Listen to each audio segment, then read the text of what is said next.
What's going on, guys? Welcome back to Weekly GCap, the only source you'll ever need to catch up on all the gaming news from the last week. Before we get into it, I just wanted to let you guys know that this is the 10th episode of WGC, so thank you guys so much for the love and support on these episodes. You seriously have no idea how much it means to me. At first, it just kind of started as like a fun side thing for me, you know, covering gaming news. I didn't expect it to do anywhere near as well as it has, so again, thank you guys so much for that. It seriously means the world to me. I love all of you. And for anyone curious, these episodes go live every single Friday at 9 a.m. Eastern. But as per usual, we have quite a couple stories to go through, so let's get right into it. First things first, last week on Thursday, Capcom actually ended up doing a showcase. They started the show with a new trailer for Mega Man Battle Network Legacy Collection, which let me just say that I'm super excited about this. I played the crap out of the first game on the GBA back in the day, but this game will be launching on April 14th, and then after that, they showed off a commentator that will be featured in Street Fighter 6 along with some more gameplay, and let me just say that I love the marketing push that this game has been getting. We've had tons of trailers, sneak peeks, looks at the gameplay and characters and all that. I'm honestly just really excited to get my hands on this one. I've been playing since Street Fighter 2 and have played each of the Street Fighter games since. This might be a hot take, but I even like Street Fighter X Tekken. I also used to love the Street Fighter movie back in the day, if y'all remember that. I watched that one all the time. But anyway, this game will be releasing on June 2nd, and then after that, they announced a digital theme park called Capcom Town. They're doing this to celebrate the company's 40th anniversary. That will be open on June 12th. I honestly love how all of these companies are hopping on like the theme park train. First off, we had Nintendo and now Capcom. Honestly, I love to see like Konami take a stab at it. Could you imagine a theme park with Silent Hill and Metal Gear attractions in it? I'd honestly probably set up a tent outside the entrance of that place just so I could be the first one inside. Next up, they showed off Exo Primal, which this is Capcom's new dinosaur game. By the way, Capcom, if you're listening, it'd be cool if maybe we could see a certain dinosaur-based series return. Wink, wink, nudge, nudge, Dino Crisis. Anyway, they just showed off a new trailer, and honestly, this game is looking really good. This is definitely one that I'll be picking up when it releases on July 14th. I should also note that it will be coming to Game Pass day one, so if you have the service, then you'll be able to dive in on launch day to try it out. There will also be an open beta from March 17th to the 19th if that interests anyone. Next, we got a trailer for the revival of Ghost Trick Phantom Detective, which is just... yes. That will be releasing June 30th, and then after that, we got a trailer for the Monster Hunter Rise expansion called Sunbreak. This will be out on April 28th. After that, they teased an upcoming CG movie called Resident Evil Death Island. That one will be out sometime this summer, and I am super excited for this one. I love anything and everything Resident Evil related, even the live action movies. And speaking of Resident Evil, they closed out the show with a teaser for the Resident Evil 4 Chainsaw demo, and then they released it as soon as the show ended. Unfortunately, I can't play it yet because I refuse to watch or play anything related to this game until I get to play it for myself. As some of you may know, I've been playing the original game since I was 7 years old, and I've been heavily anticipating this game for ages. So I don't want to spoil the surprise of playing the new version of one of my favorite games through a demo. I'd rather just sit down and play it from front to back and get that full experience. But from what I've heard, this demo was amazing, so definitely go give it a shot if you're interested. Next up, we got a look at the upcoming Robocop game. If I'm going to be honest, the gameplay looks a little rough. I mean, you're seeing it on your screen right now. Like, it doesn't look bad by any means. It looks a little low budget, maybe a little clunky. It almost reminds me of the shooting in the Bethesda games. Not that that's a bad thing by any means. Like, I love Fallout, but I think you all know what I'm talking about when I say it almost has that Bethesda jank to it. Otherwise, the game looks and sounds great. Mostly, every time that you take a step, you can hear the heavy, like, clunking sounds of Robocop's armor. That does have the potential to become an annoyance for some people. Personally, things like that don't really bother me, considering I'm the same guy that does full playthroughs of Dark Souls with Elite armor, but I can see that being annoying for some people. At the very least, I'm hoping that they have, like, a toggle for it in the audio options, maybe, like, something to switch off the sounds of the clanky footsteps. Otherwise, again, the game looks and sounds great, and while there's no official release day, at the end of the trailer, it did say that this game will be out by September of this year. Personally, I'm a huge Robocop fan. I can't tell you how many times I've watched Robocop 1 and 2. I probably watched 1 more than 2, but either way, they're both amazing movies. Anyway, I've been waiting for this game for ages, so I'll definitely be checking this out on release day. Next up, reviews went live for WWE 2K23. In fact, by the time that you guys are seeing this video, I believe the game is out, but if we go take a look over at Metacritic, it has an 82 Metascore and a 7.4 user score. I mean, hey, to be fair, that's 5 points higher than 2K22 and 39 points higher than 2K20. It's honestly nice to see the series back on the right track. I haven't played any of the main entries since 2K15, and my favorite is still SmackDown vs. Raw 2007. That being said, this one does look pretty promising, so I might have to check it out. And for our next story, Ghostwire Tokyo will be getting an update. And this isn't like an ordinary bug fix update, like this is pretty substantial. So this coming from the official Ghostwire Tokyo Twitter account. New areas areas, new missions, new powers, new collectibles, new enemies, and a new roguelite mode. Ghostwire Tokyo's Spider's Thread update launches April 12th on PS5,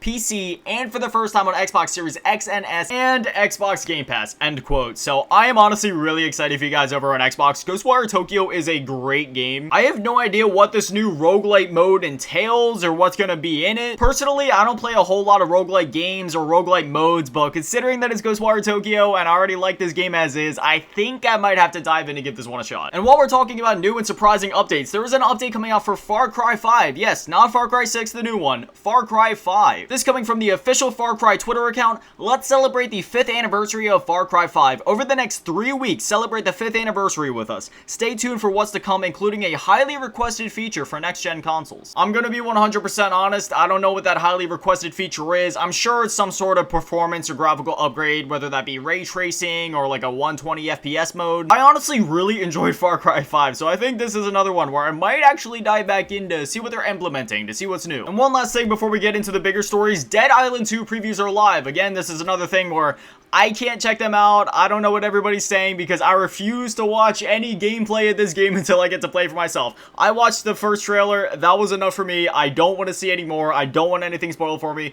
But from what I've seen from people talking on Twitter and what I've seen in YouTube titles, the reception of the game seems to be quite positive so far. At this point, when it comes to previews, I don't even look at the previews to see what everybody is saying about the game's quality.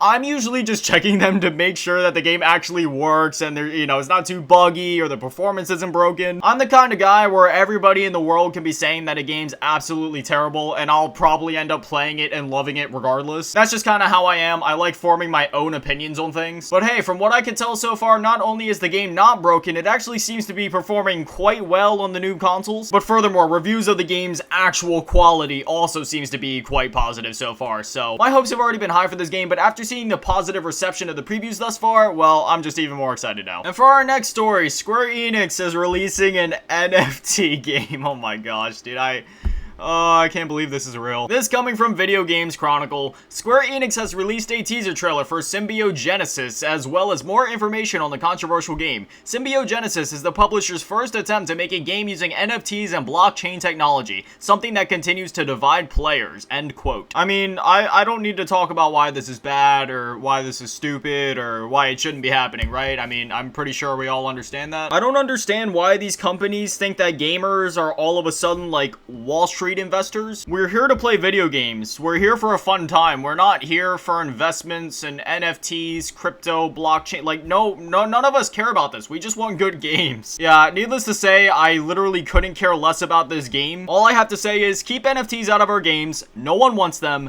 No one asked for them. Every gamer hates them. Keep NFTs out of our games. Please and thank you. And for our next story, Stadia is officially no more. Now, you're probably hearing this and wondering, wait, wasn't Stadia already shut down? And while yes, that is the case, Google was planning to sell off their technology to other companies or developers that might actually be able to utilize the technology rather than just completely abandoning it. But clearly that plan didn't exactly pan out. This coming from Video Games Chronicles, quote, Google Stadia's cloud streaming service, the last remnant of the platform's original technology, has also been shut down. When Google Stadia was killed earlier this year, it was stated that parts of the project's cloud infrastructure would be used across Google Cloud and would be offered to third-party companies interested in the technology. Now, Axios reporter Steven Totilo reports that this final pivot has also been shut down. Since the repositioning of cloud streaming tech, it has been used in limited ways, such as AT&T customers being offered a streamed version of Batman Arkham Knight with certain packages. Yeah, honestly, I'm not too surprised. If anything, it just sucks that this technology had to go to waste. It's even crazier considering that Google is one of the biggest companies in the world. But I mean, hey, it just goes to show, not all the money in the world can guarantee you or your product success. Not even with one of the biggest companies in the world backing it, that being Google. I mean, granted, if they would have made a product that actually allowed for native play of games, I mean,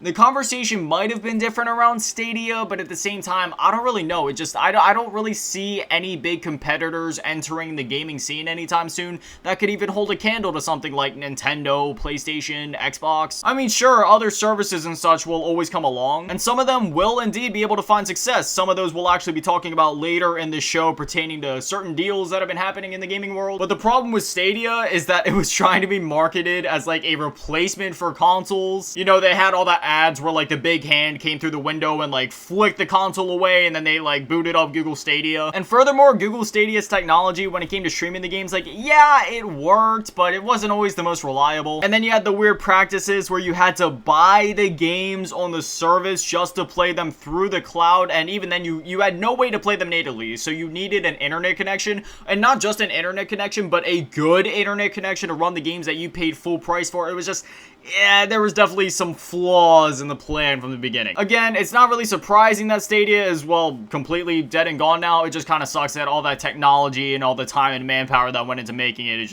it completely went to waste. And for our next story, once again, we're talking about Zelda and the $70 price tag. So this is coming from an interview conducted by the Daily Mail. The interview asked, quote, "How did you get to a $70 price figure for the upcoming Zelda game?" To which Doug Bowser responded, "We look at what the game has to offer. I think fans will find this is an incredibly full, deeply immersive experience. The price point reflects the type of experience that fans can expect when it comes to playing this particular game. This isn't a price point that we'll necessarily have on all our titles. It's actually a fairly common pricing model, either here or in Europe or other parts of the world, where the pricing may vary depending on the game itself." End quote. I still feel like this is just a bit of a messy situation when it comes to the pricing thing, because how is Nintendo to justify what is worth costing $70 whereas what is worth only costing $40, like Metroid Prime Remastered? Obviously, the quality of a game is very subjective, so is this going to come down to budgets of the game, amount of content in the game? It's just, I don't know, it's a bit of a slippery slope. We'll definitely have to pay attention to what their pricing patterns per game seems to be, because to price a Zelda game at $70 but then release a game like, oh, I don't know, the next 2D Mario at $60 to $70,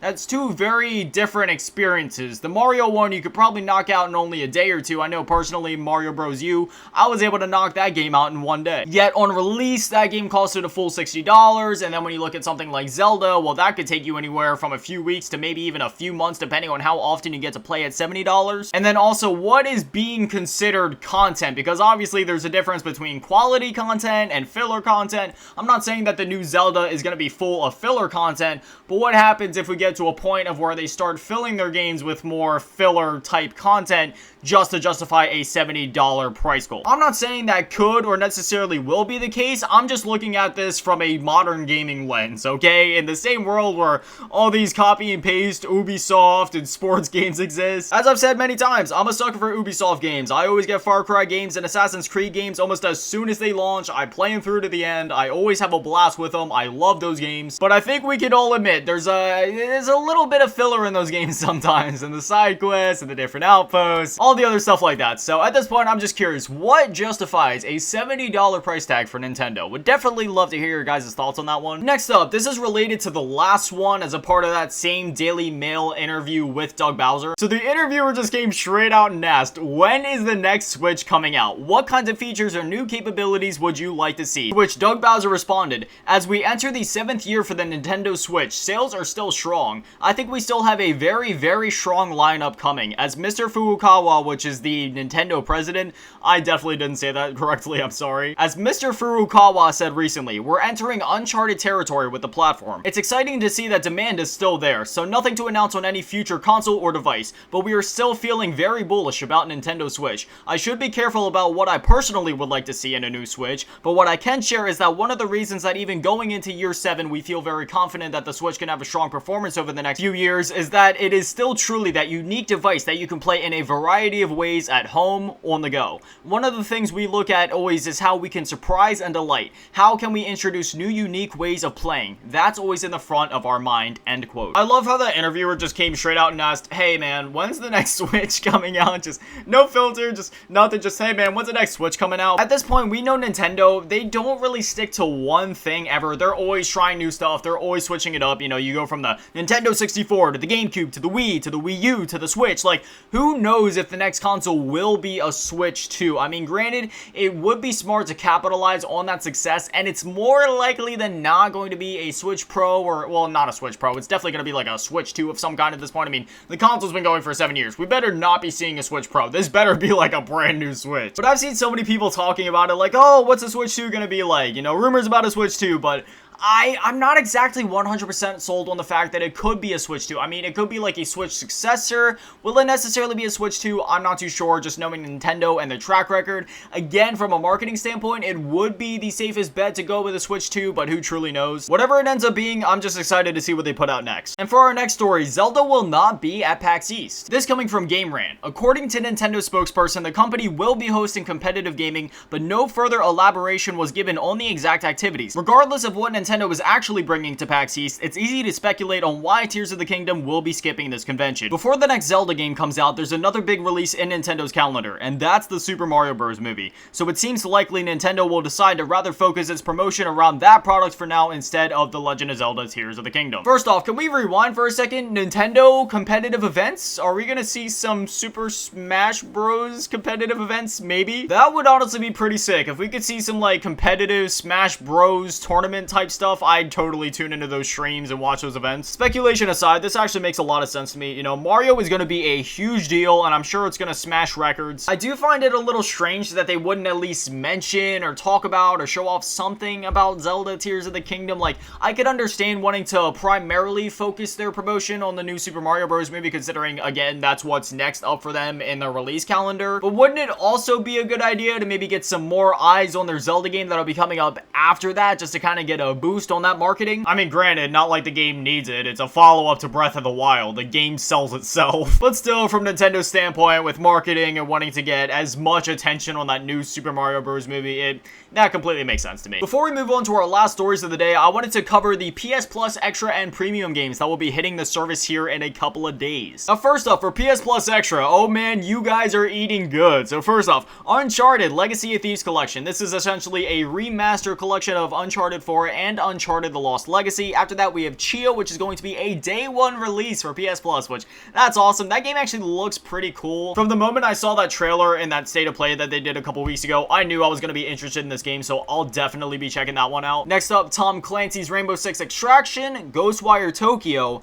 Life is Strange True Colors, Immortals Phoenix Rising, Life is Strange 2, Dragon Ball Z Kakarot, Street Fighter V Champion Edition, Untitled Goose Game, Final Fantasy Type 0 HD, which that's an amazing game, by the way. That game does not get enough love. Rage 2, Neo, The World Ends With You. Can we get a round of applause for that one? That is an amazing game, and I'm so happy that more people will finally get to play it. And finally, for the PS Plus Extra tier, we have Haven. Now, moving on to PS Plus Premium, we only have 3 games, but for the games that they are, they're pretty good. So first off, we have Ridge Racer Type 4. Always love seeing Ridge Racer get some love. And then Ape Academy 2, and finally, Siphon Filter Dark Mirror. Once again, Sony has knocked it out of the park. These are all fantastic games, and I'll probably end up downloading all of these except for Tom Clancy's Rainbow Six Extraction and Ghostwire Tokyo, since I already have Ghostwire Tokyo installed. I probably also won't be installing Life is Strange True Colors because I actually just did a playthrough of that just a couple months ago, and by the way, I highly recommend giving that game a shot. Like I said, I only played it once a couple months ago, but oh my gosh, I love that game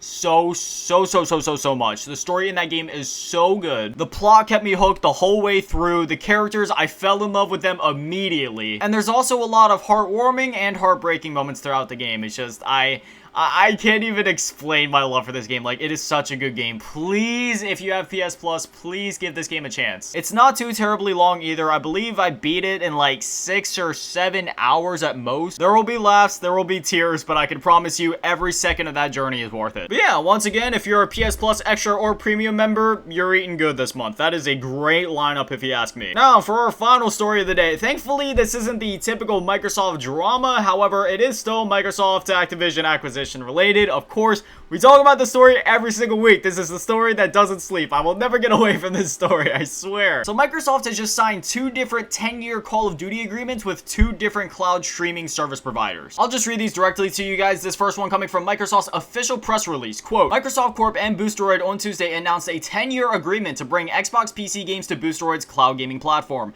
Boosteroid, which has its software development team in Ukraine, recently surpassed 4 million users globally and has become the largest independent cloud gaming provider provider in the world. The agreement will also enable Activision Blizzard PC titles to be streamed by Boosteroid customers after Microsoft's acquisition of Activision Blizzard closes. And then the second one, this coming from Phil Spencer on Twitter, quote, Microsoft and Ubidis, a leading cloud gaming provider, have signed a 10-year partnership to stream Xbox PC games as well as Activision Blizzard titles after the acquisition closes. Our commitment is to give more players more choice, end quote. Yeah, it seems like Microsoft is handing out these 10-year agreements left, right, and center. What? Nintendo, Nvidia, Boosteroid, Ubidis. Next, we just need Sony. We all know why Microsoft is doing this, and not only do we know why they're doing this, we know why they're choosing these specific companies to make deals and agreements with, because if you remember a couple weeks back when the UK was kind of pushing back against this whole acquisition, saying Microsoft is trying to monopolize the cloud gaming scene, well, now Microsoft is pushing back against that by making tons of agreements with all these different cloud streaming companies. Honestly, at this point, I don't have a whole lot left to say about this acquisition. I mean, it's probably going to go through. Sure, they found a lot of roadblocks, but it seems like they found ways to counter it or just completely dismiss them. At this point, I'm just ready for the final steps of this acquisition thing to just wrap up. I'm ready for June to roll around because that's the expected closing date of this acquisition and when Microsoft will finally own Activision. But yeah, Microsoft is still handing out these deals and agreements. Sony still hasn't agreed or signed to any of them, and that's really it. I don't really have anything else to say at this point. But anyways, that's all the stories I got for you guys this week. Now I definitely want to hear from you guys. What do you think about everything that we talked about this week? Whether it be Square Enix's new NFT game or Stadia being completely shut down now. What are your thoughts on Doug Bowser's response to the new Zelda price tag? And as always, do you have any thoughts on the Microsoft Activision acquisition drama? Whatever it is, I'd love to hear from you guys. Like I said at the top of this video, these episodes go live every single Friday at 9 AM Eastern, so if you want to catch them as soon as they go live, well, then now you know when to be here. But anyways, that's it for me. Thank you guys for watching. Have an amazing day and an amazing weekend. Stay beautiful. I love you all. Peace.